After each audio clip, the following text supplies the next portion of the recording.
En las alturas de Toluca, donde la tierra abraza el cielo, un hombre convirtió su rebeldía en revolución silenciosa. Él es Andrés Vallejo, y lo que descubrió bajo una cama de niño cambió para siempre su destino, y el de quienes se atreven a entrar a su mundo. Hay momentos importantes, sobre todo en la niñez. Mi mamá es docente, o fue docente en su momento, y me gustaba ver que ella... Había un festival del Día del Niño, de la Madre, de la Navidad, y en Pellón se ponía a hacer como tipo murales grandes, y yo me ponía atrás de ella con una hoja tamaño carta, una libretita, y me ponía como a duplicar lo que ella hacía, a lo mejor con mis defectos o mis super cabezotas o las manitas chiquitas, pero eso fue lo que me fue motivando, el ver que mamá como que tenía ese interés. Hacían danzas prehispánicas y ella era la sacerdotisa, salía con el corazón de la sacrificada, o sea, toda esa parte creo que influyó bastante en mí, aparte de que pues en las escuelas me tocó muchos concursos, el Niño y la Mar, que el de los símbolos patrios. Entonces yo lo hacía. ¿Qué pasaba? Que algo chistoso, que yo los hacía pero los maestros los ponían para sus hijos, entonces sí ganaban mis piezas, pero ganaban con los nombres de ellos, ¿no? Entonces también esa parte me empezó a relegar de hacer dibujos, ¿no? Nosotros hubo un tiempo que estuvimos viviendo con mi abuelita, vivíamos ahí como quien dice toda la familia, todos los primos, las tías, y realmente lo que yo hacía era recortar de las revistas cuadros famosos o cosas que yo veía que me gustaban y las hacía como en maquetas, y con eso ya yo empezaba a hacer como mi pequeño espacio y los metía abajo de mi cama, ¿no? Este era como mi espacio personal, y cada vez iba cambiándole, que encontraba otra revista, pues ahí iba y a la tía le cortaba su revista, ¿no? Entonces luego se enojaba, pero pues era mi forma de tener algo artístico. A lo mejor en ese entonces no lo pensaba así, sino solamente me llamaban la atención, ¿no?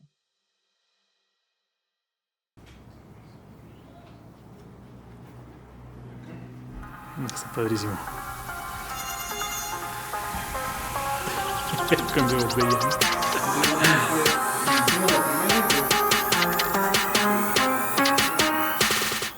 ¿Es pintura, es dibujo o es magia hecha con tinta y presión?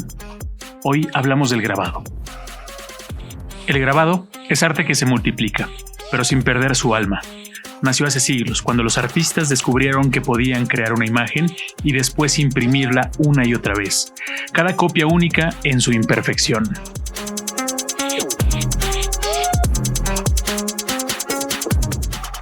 A diferencia de una pintura única, el grabado vive en la repetición de esa magia de transferir una imagen desde el metal, madera o linóleo hacia el papel. Cada impresión es un encuentro entre la matriz y la hoja en blanco. Hay grabados delicados como susurros, otros potentes como gritos, algunos que juegan con texturas, otros con contrastes dramáticos. Son historias talladas, arte que nace del roce y se reproduce en el silencio del taller.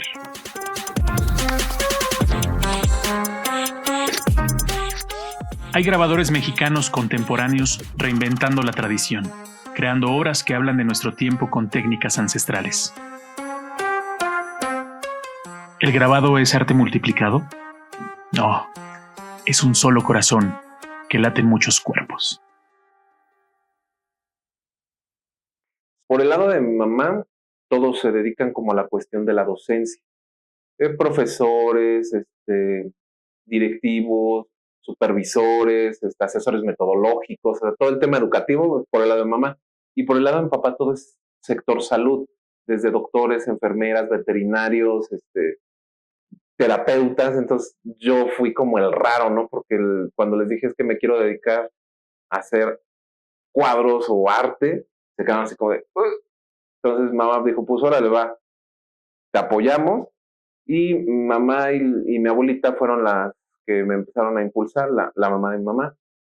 Luego con su pensión ella agarraba y me decía, pues órale, ahí te va para tus marcos, ahí te va para tu catálogo. O sea, siempre había como esa parte donde pues me estimulaban de, pues órale, para que sigas adelante, ¿no?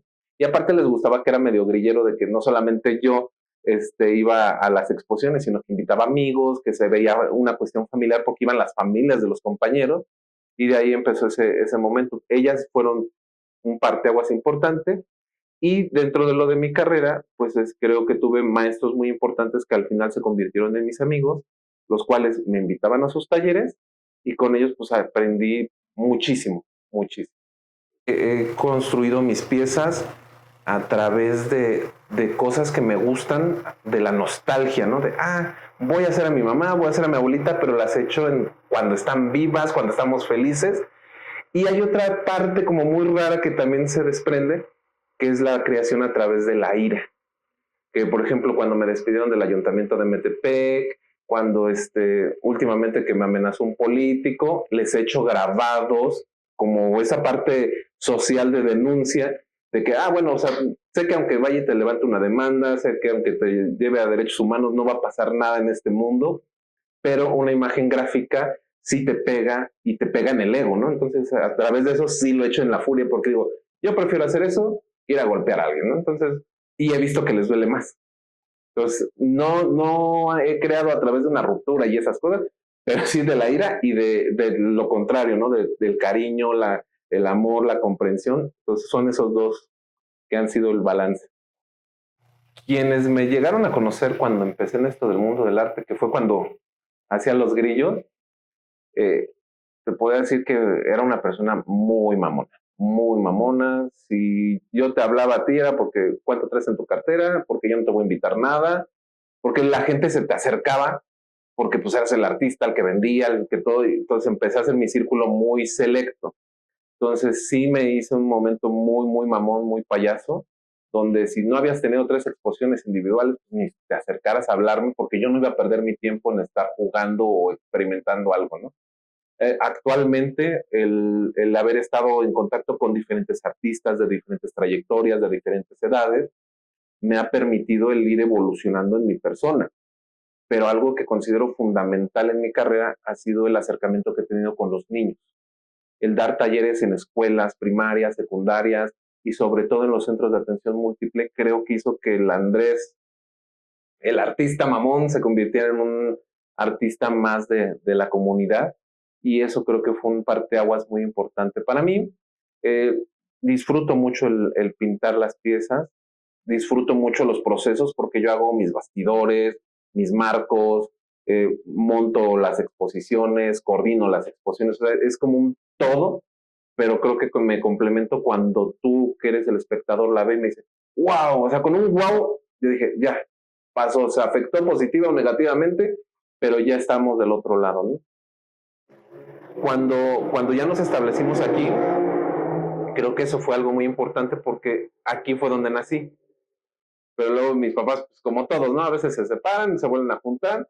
Entonces regresamos aquí y empezamos a sentirlo ya como algo propio, donde tú podías gritar, donde si se te caía la pintura no pasaba nada, donde empecé a ver que mi mamá, pues al principio ella era como que coleccionaba muchos pósters de películas y era lo que teníamos marcado, ¿no?